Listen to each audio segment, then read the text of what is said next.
Hello, a very good morning to class 8th students. Welcome to online class. Students, today is your SST class.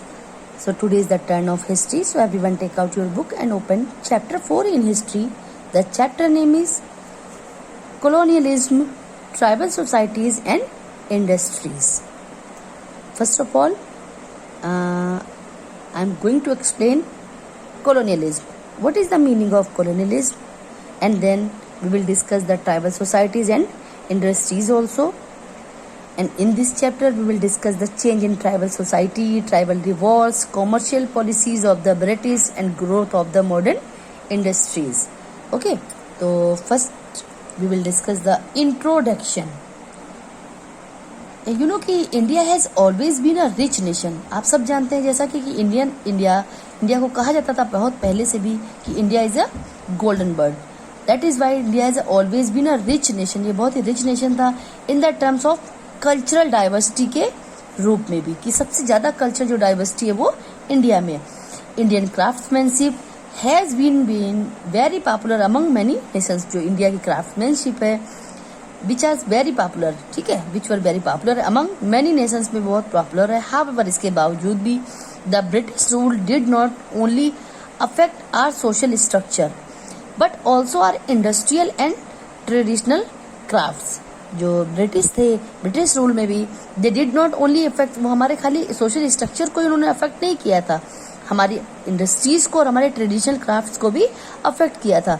There colonial ambition, जो उनके colonial ambitions थे, हमने आपको पहले chapter में भी बताया था कि कॉलोनियल मीन्स क्या होता है, अ पावरफुल कंट्री और nation which are ruled by another nation. जो अदर दूसरे थोड़े से वीक नेशन जो राज करता है उसे हम कॉलोनियल एम्बिशन, और उनका कॉलोनियल एम्बिशन क्या था.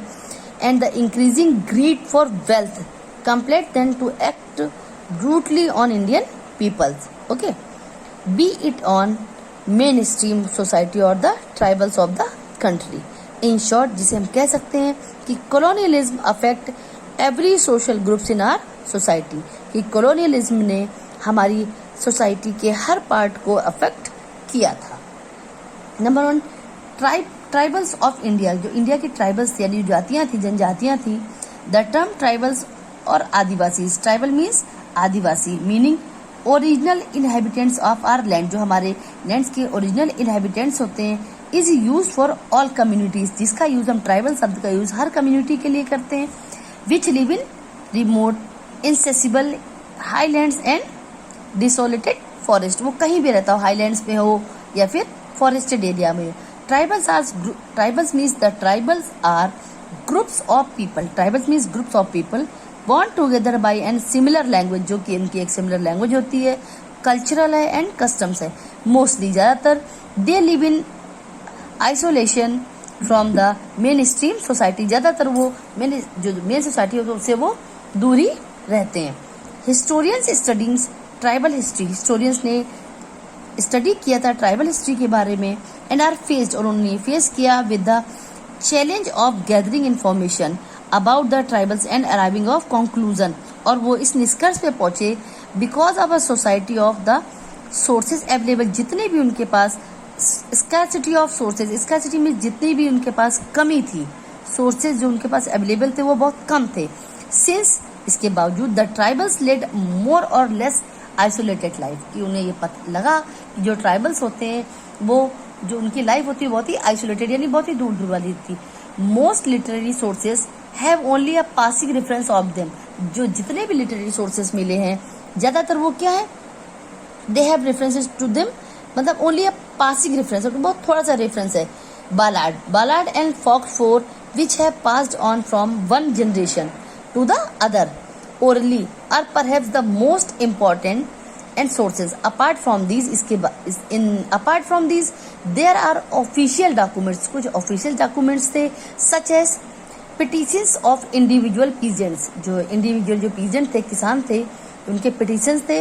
and tribals record of administrative proceeding, reports of judgment of inquiry commissions, gazettes, contemporary newspapers and biographies are also help to substantiate some facts. इन सब के द्वारा हम लोग जो हिस्टोरियंस थे उन्होंने स्टडी की और ट्राइबल्स के बारे में जानने की कोशिश की. Now the topic is change in tribal society. जो चेंज हुए ट्राइबल सोसाइटी में वो क्या थे? The tribals were disposed of their lands. When they failed to pay the land revenue they had to work as wage labourers. The tribals were disposed. जो tribals थे, जो जातियां थी, जनजातियां थी, वो कब डिस्पोज हुई? Of disposed of there land. जब वो अपनी लैंड से डिस्पोज हो गई. क्यों डिस्पोज हुई? When they fail to pay the land revenue. जब वो जो लैंड रिवेन्यू था ब्रिटिश रूलर्स में, वो अपने लैंड रिवेन्यू देने में फेल हुए. They had to work as a wage labour.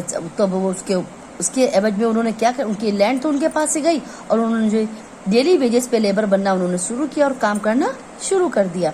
Some of the tribals were allowed. जो कुछ ट्राइबल्स थे इन्होंने अलाउड किया था टू रिटेन लैंड, बट लेकिन had to pay high land revenue. लेकिन वो उन्हें बहुत ज्यादा लैंड रिवेन्यू पे करना था और जिसमें वो फेल हुए थे. Failing which their land was confiscated. The British force, और ब्रिटिश जो थी उन्होंने फोर्स किया था मैनी ट्राइबल्स को to adopt settle agriculture as they found it difficult to monitor the pastoralist and get regular land revenue from them. कि उन्होंने उससे कहा था कि जो एग्रीकल्चर सेटअप वो करें और इससे अगर उन्हें and monitor the pastoralist late to get regular. और वो एग्रीकल्चर के आधार पर उन्होंने 50% रेवेन्यू उसे देते रहे. लेकिन इसमें भी उन्हें प्रॉब्लम्स हो रही थी. It is difficult to monitor the for them. The British made tremendous changes. और ब्रिटिश ने बहुत सारे ट्रिमेंडस चेंजेस लगाए थे in the forest laws by the declaring forest as the state of property and restricting the use of forest. कि British ने ये rule बना दिया कि जो फॉरेस्ट प्रॉपर्टी थी वो उनकी थी and restricting the use of forest resources. और जो फॉरेस्ट के रिसोर्सेज थे वो उसका यूज करने के लिए उनको मनाही रिस्ट्रिक्ट कर दिया गया था. और प्रैक्टिस ऑफ शिफ्टिंग एग्रीकल्चर. ठीक है. Tribals were even forced to abandon their living spaces in the reserve forests. तो अब उन्हें रहने की जगह भी बहुत कम मिल रही थी. द मनी लैंडर्स जो थे and traders often cheated and exploited the tribals. वो हमेशा क्या करते थे? वो जो मनी लेंडर्स थे वो एक्सप्लॉयट करते थे और चीट करते थे ट्राइबल्स को. Who were dependent on them. जो कि उनके ऊपर डिपेंड थे वो उन्हें चीट करते थे फॉर सर्टेन थिंग्स और फॉर शॉर्ट टर्म्स लोन्स के हिसाब से. द ट्राइबल्स जो चीफ थे who earlier enjoy their power. वो अपने पावर को इंजॉय करते थे एंड अपनी अथॉरिटी को इंजॉय करते थे. लेकिन become mayor agents of the British. क्योंकि वो ब्रिटिश के एजेंट्स होते थे and their survival dependents upon British mercy. और जो दूसरे थे वो ब्रिटिश की मर्सी यानी उनकी दया पर ही वो जीवित थे. Their main economic activities were hunting, gathering and shifting culti. उनका जो मेन ऑक्यूपेशन था वो था हंटिंग थी, गैदरिंग एंड शिफ्टिंग कल्टीवेशन था. During the British rule the Europeans grew indigo. Indigo आप सबने पता कि नेचुरल डाई थी जिससे कि वो like jute, tea, coffee, sugar cane और ये कैश क्रॉप्स थी and oil seed on a large tracts of forested land and plantations. The establishment of plantation. जब प्लांटेशन यानी जो ब्रिटिश की जो फैक्ट्रियां थी उन्हें प्लांटेशन बोलते थे. Displace the tribal population and also took away their sources of livelihood. They were force. उन्होंने फोर्स किया किसने? ब्रिटिश ने. टू वर्क ऑन प्लांटेशन कि वो उनके प्लांटेशन में वर्क करें फॉर मर्ज वेजेस और फॉर फ्री. या तो फ्री करें या फिर वो डेली वेजेस पे करें.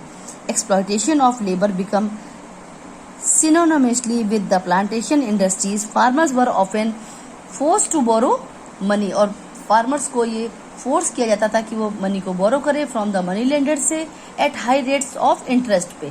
इन such extreme condition they rose up in revolts against the British rule. और इसी वजह से बाद में ट्राइबल्स के बीच में उन्होंने क्या शुरू कर दिया? Rose up in revolts against the British rule के खिलाफ उन्होंने रिवॉल्ट्स स्टार्ट कर दिया था. सो today I have explained till here. In my next class I will discuss the tribal revolts and such other topics in this chapter.